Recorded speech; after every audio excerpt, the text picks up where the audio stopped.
super fun, and all about artisan cheese and more to melt your peaceful heart and toast your peaceful life. Coming to you from the Appalachian Mountains of southwestern Virginia, this is the Peaceful Heart FarmCast.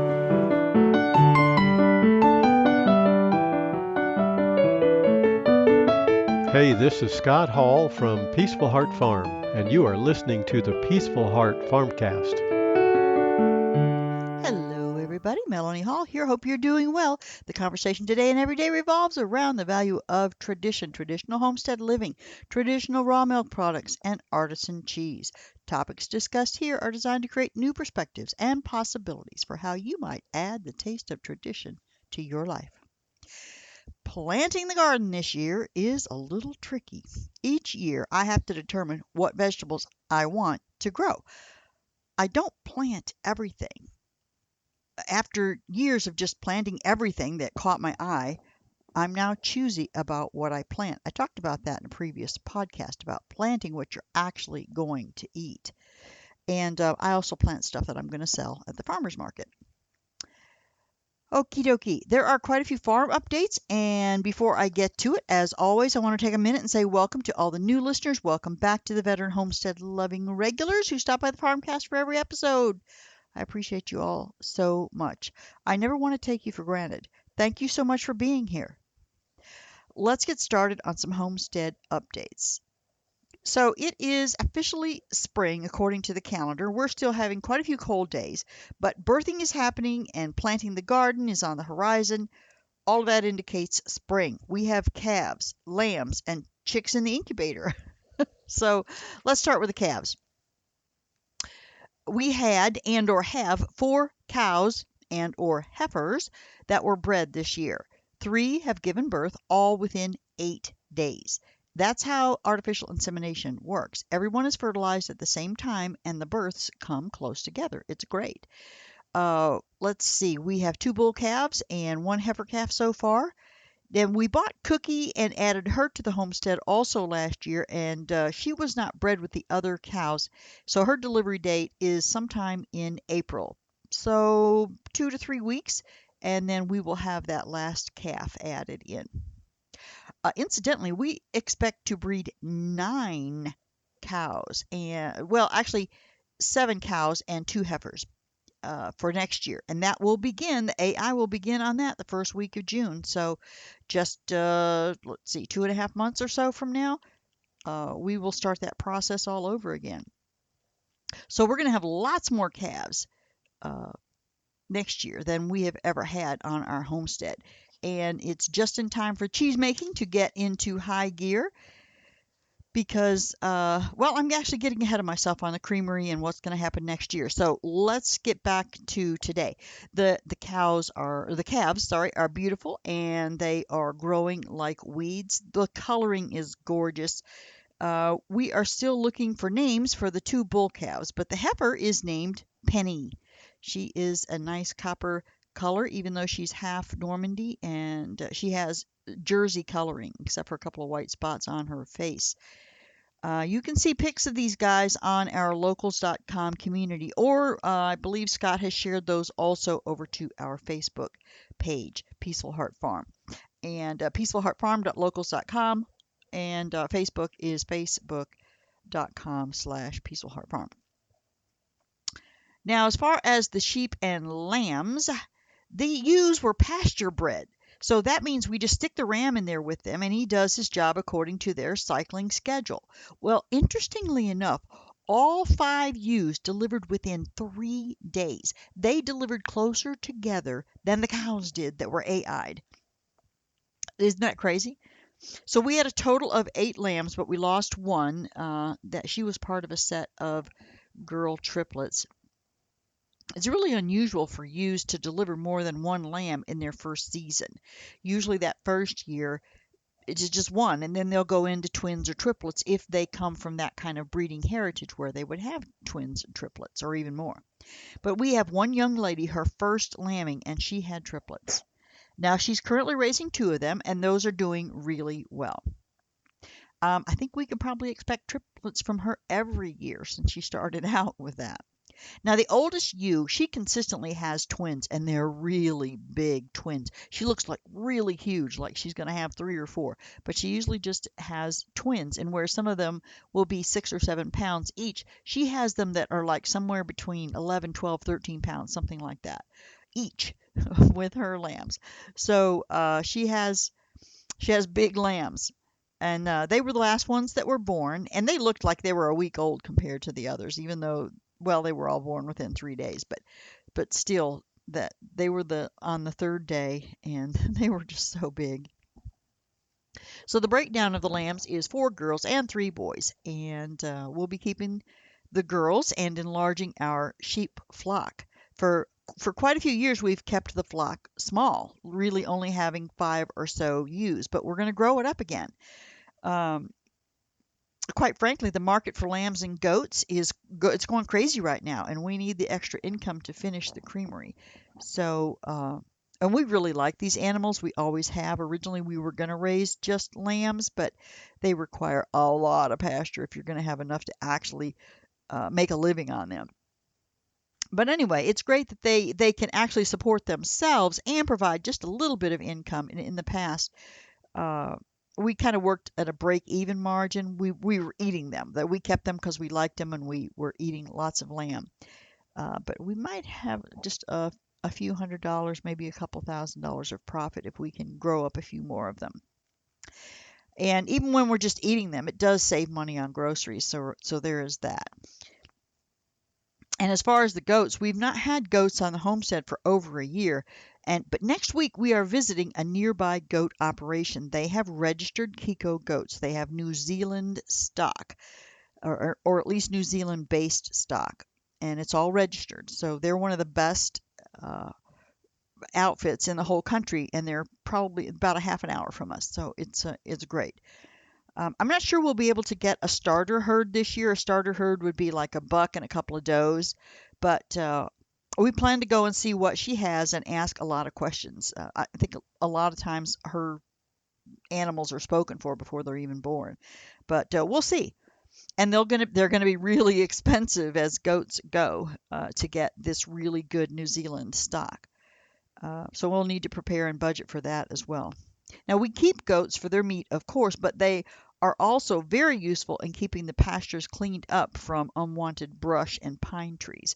Goats love woody stemmed plants. They will completely clear out all of the wild blackberries, wild rose, generally all the thorny plants that sheep and cows will not eat, and small trees. And it's just exciting to think about having these lovely creatures back on the homestead. And I'll keep you posted on when that might happen. And we'll have pictures out on our social media when we do actually get some. I'm thinking it'll be fall. If we get any this year, it'll be fall. Let's see. Let's talk about the quail and the chickens. The quail are doing well, and I'm going to hatch out at least one batch of quail in the near future. I'm not sure how many quail I'm really going to raise this year, because at the moment I have 2 incubators running with 24 eggs in each of them. And I'm so excited about having chickens. So they're going to replace those quail. Quail are quite expensive to raise. So unless I get lots and lots of customers for those, I'm eventually going to, by the end of the year, I'll probably phase out those quail. So I'm not really sure how many I'm going to grow. Now the chickens, we have two different breeds that I ordered. And I ordered eggs instead of live birds. A lot of times you'll just get live birds and they're 1 day old. But the reason I chose eggs was the cost for the breeds that I chose. The first breed is called American White Breast. That's Bresse. They are a heritage breed that is called the French Breast. That originated in France, of course, and it goes well with our French breed cows. Our Normandy cows are also French. Anyway, they're bred to forage well and are traditionally raised with their feed soaked in milk. Isn't that cool? So I always have skim milk after taking the cream off for butter, and now we have yet another place for that milk to go. These birds are dual purpose. That means they lay lots and lots of eggs and also grow to a good size for meat. Another advantage is that they also reach their laying age about 6 to 8 weeks earlier than typical American dual-purpose chickens, which take usually like 6 months before they'll start laying eggs. These guys are going to start laying eggs, hopefully 4 to 4.5 months old. They'll start laying some eggs. Now, the other kind that I got, so those were the American white breast. The other kind that I got are called black copper Moran, Maran. Um, these birds, they don't get quite as large, and I'm okay with that. I personally don't care for really large chickens. When I roast a chicken, I want it to be, 3, 4 pounds. 5 and 6 pounders are getting pretty big for me, but anyway. The cool thing about the black copper Moran is they have the darkest brown eggs available. These eggs are milk chocolate colored. They are so beautiful. They also lay quite a few eggs, and they, again, mature more quickly than American dual breed layers. So we'll try out both of these. Now, the black copper Moran, also a French breed. Post World War II, France, the breed was actually endangered and close to extinction. And then the French Department of Ag rescued it and began a breeding program. So today there are lots of varieties, 5 or 6, I can't remember exactly how many. The black copper Moran is still quite rare in the U.S. And this is yet another expensive bird, which is why I went with the eggs rather than trying to get the chicks. Day-old chicks can cost up to $80 a piece, and 2 dozen eggs were about $85 for 2 dozen. Maybe a little bit more than that with the shipping. So, anyway, so we're going to have baby chicks in a few days, and if I get a 50% hatch rate or a dozen of each breed, I'm going to be happy with that. It's the first time I've ever had eggs shipped to me, fertilized eggs shipped to me.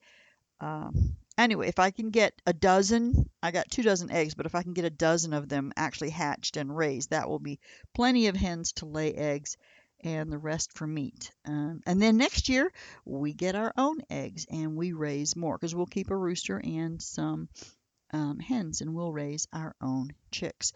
But yeah, these are expensive, rare breed kind of chickens. And so I'm excited about all of that. Now, Scott has been working diligently in the orchard. And so let's move over to the orchard. And he's still out there even today. So he's pruning and cleaning up, pruning the trees, cleaning up old canes out there in the blackberry rows. He still has a long way to go on that. Well, actually, hopefully he'll be done with the blackberries today. We'll see. The trees were all done and the blueberries are done. And somewhere when he was working in the blueberries out there, he placed an order for more plants. There was a particular variety that did really well for us, and he ordered 50 of those. And that meant he had to go dig 50 holes along with fertilizing and other soil treatments and so on. So the blueberries are going to be doing really, really well this year. It's raining. It was raining yesterday, so the blackberries didn't get finished then. But today, he should be done.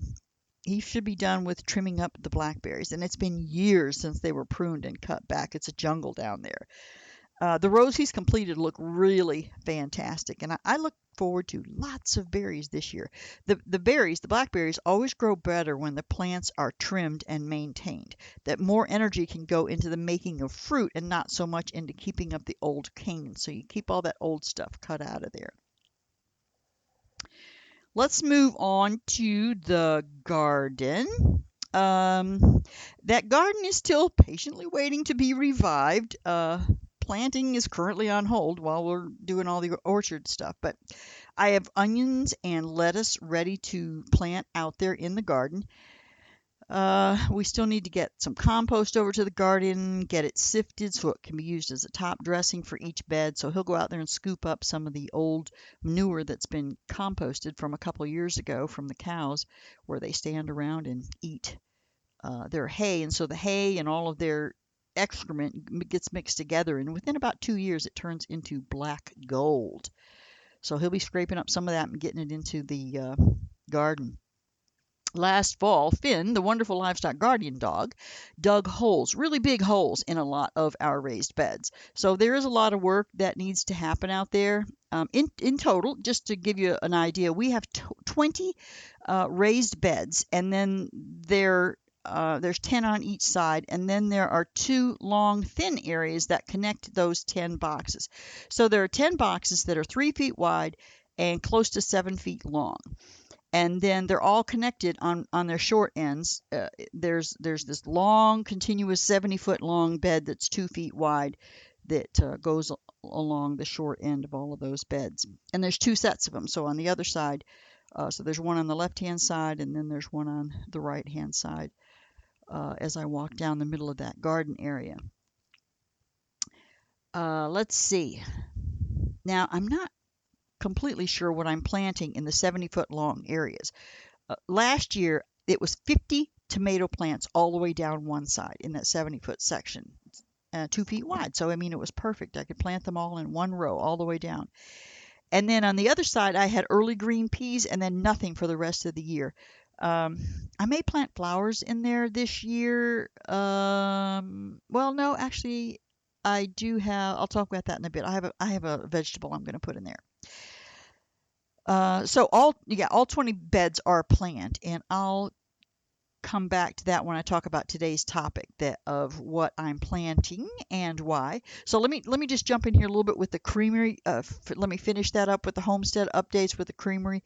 We have lots and lots of material all over the place. Scott ordered just about everything we need to complete this project.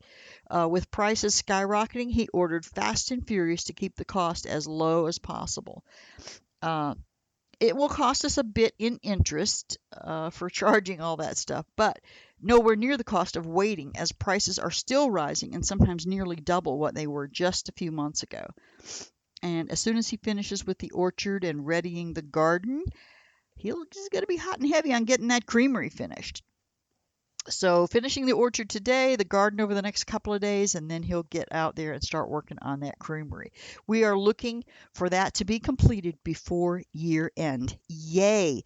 It will be about 5.5 years at that point since we broke ground on this in the spring of 2017. How about that? All right, let's get on with planting the garden this year. What will we have and why? So back to those long pieces that connect all the beds. The current plan is to have cherry, tomatoes, and cucumber plants along the orchard wall. That's where I had the 50 tomato plants last year.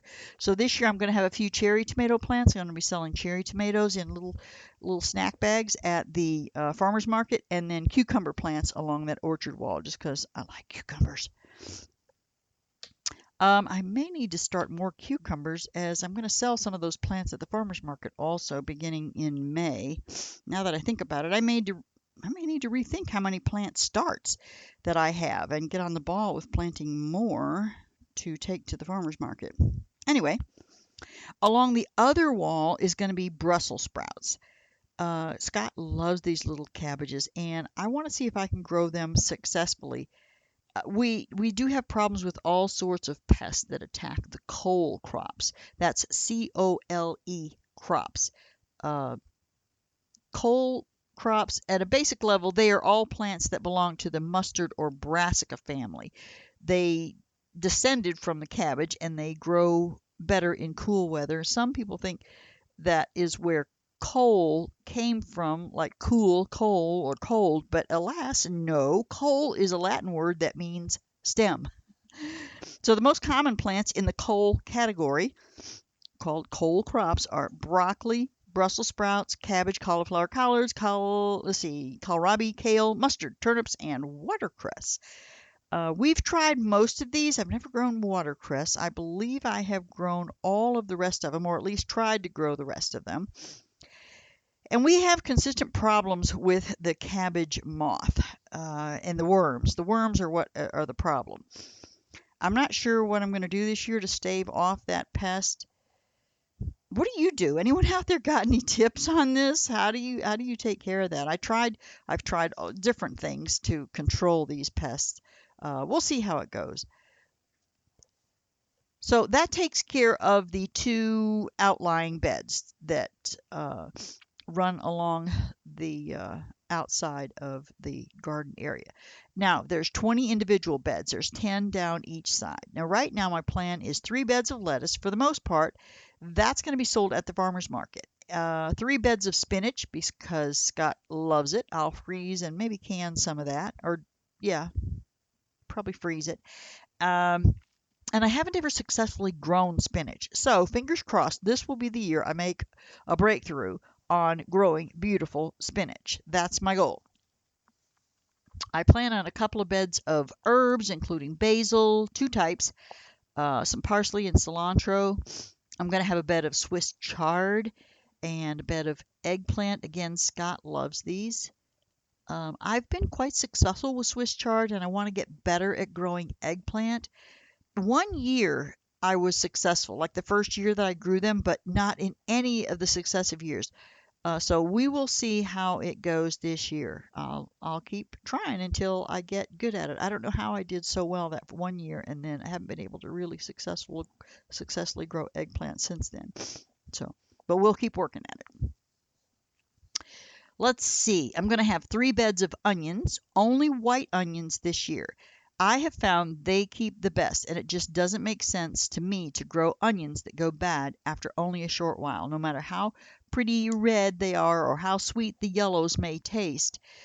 Every time the white ones always they dry firm and hard. I don't know how people do with with the yellow onions because I just have never been able to grow them and save them uh, and have them stay in good shape. The red ones too, they just kind of deteriorate quite quickly over time. For me anyway. So but the white ones do well. So guess what? I'm going to grow white ones. Um, I have 3 beds planned for winter squash, spaghetti squash, acorn, and butternut. We love squash.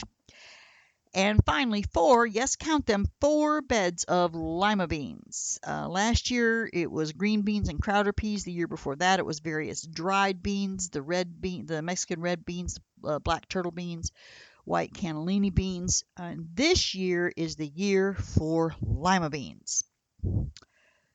Let's see. Other things that I'm growing for farmers market, again, Jet Star tomatoes, and I'll be selling those as plants, not as grown tomatoes.